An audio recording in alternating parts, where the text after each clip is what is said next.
Welcome to Dr. B.R. Ambedkar Open University. Dear learners, today we are going to discuss about the Unit 12, which talks about education, green revolution, industrialization, urbanization and social change. Let us now begin with our part 1 or the session 1, which we will focus about education and green revolution.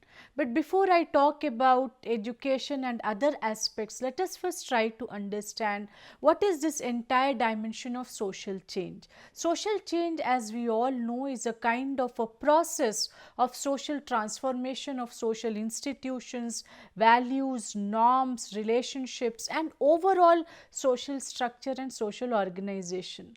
There are multiple factors of social change if we try to discuss in generic terms. Now when you talk about Indian context, of course, factors like education, green revolution, industrialization, urbanization, they all have contributed immensely towards the social change. And because of these changes, we have also been seeing that our family structures have undergone change, our caste system, the gender roles have transformed drastically, and also the patterns of social interactions and social relationships, which has both impacted the opportunities and challenges in terms of the social development.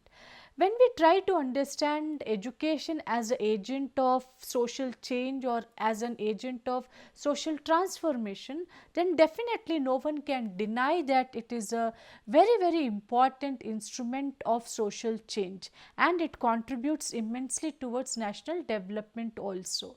Education becomes instrumental in enhancing our resources, enhancing the skills, promoting cultural growth, health and various dimensions of socio-economic development. Moreover, it also helps us to shape our values and attitudes and behavior, all culminating towards the individual development, community and national development. According to UNESCO, education has the potential to bring about a social revolution by empowering individuals and communities. It serves as the foundation of both economic progress as well as democratic participation and also the socio-political participation and transformation. There are multiple sociological perspectives regarding how education contributes to social change. There are multiple thinkers who have worked on that, and when we talk about Herbert Spencer, he says that the purpose of the education is just not to acquire knowledge but also develop character and make individuals more actions oriented and responsible centric. Similarly, when we talk about Emile Durkheim or Theodor Bremald, they all have said different their words might be different, but they all culminate in the meaning that education is very important for development. Especially when I talk about Emile Durkheim, he says that education is the process of socializing the younger generation into society's norms and values. So from this point it is very clear that until and unless education as a means of socialization does not exist, the carrying forward of norms and values in a very formal setup becomes a difficult task. Similarly, when we talk about John Locke, he says that early education shapes the human mind, and human mind is the foundation of all kinds of social activities. So collectively, if you see, almost all thinkers, all perspectives, they have viewed education as creating responsible, productive and socially conscious citizens and individuals. Apart from that, like when you try to understand that how does education bring in social change, then definitely education helps to bring about behavioral change.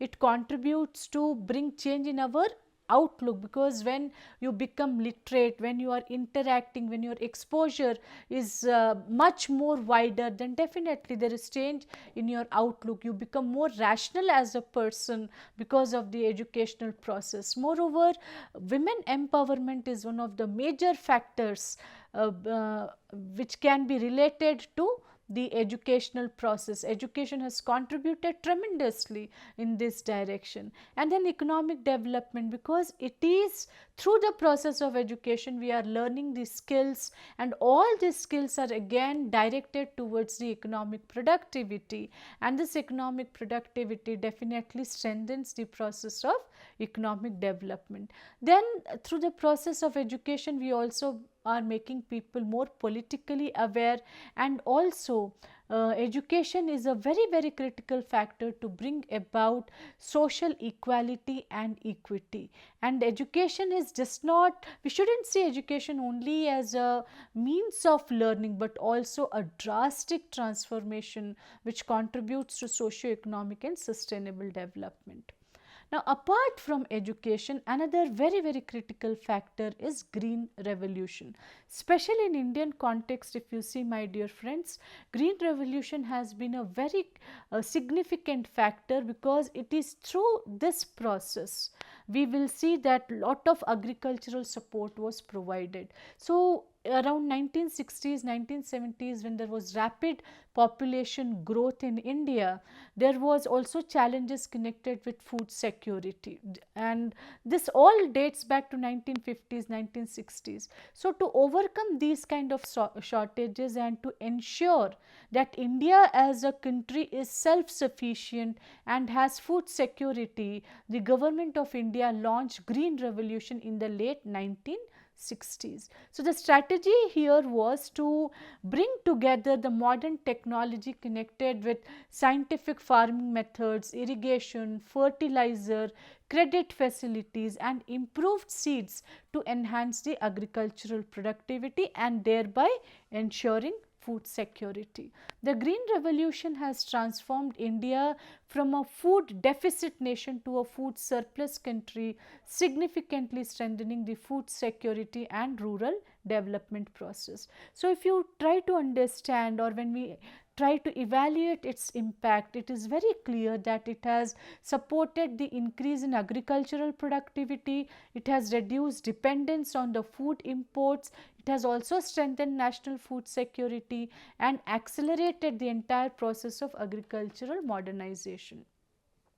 So you will be curious to know that what are the key components connected with Green Revolution. So it definitely included high yielding variety seeds, which contributed to improvise the seed quality with shorter maturity period and high productivity. Apart from that, use of fertilizers and agrochemicals, we also see multiple cropping system, mechanization of agriculture is a very key component, then infrastructure development whereby irrigation facilities were expanded, transportation system was strengthened, then price support mechanism also contributed in Green Revolution to a very significant extent. Apart from that, institutional credit support system, and we will see that with all these components, Green Revolution has really contributed tremendously. The impact of Green Revolution has resulted in both quantitative, qualitative development in terms of agricultural output and also adoption of better technology, agricultural technology. We are seeing that food grain stability has also come to a great extent.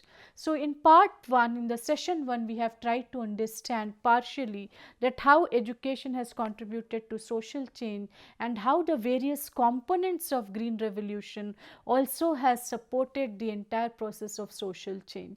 In our session 2, we will continue again with the concept of Green Revolution little more in detail and how it has contributed to urbanization and industrialization.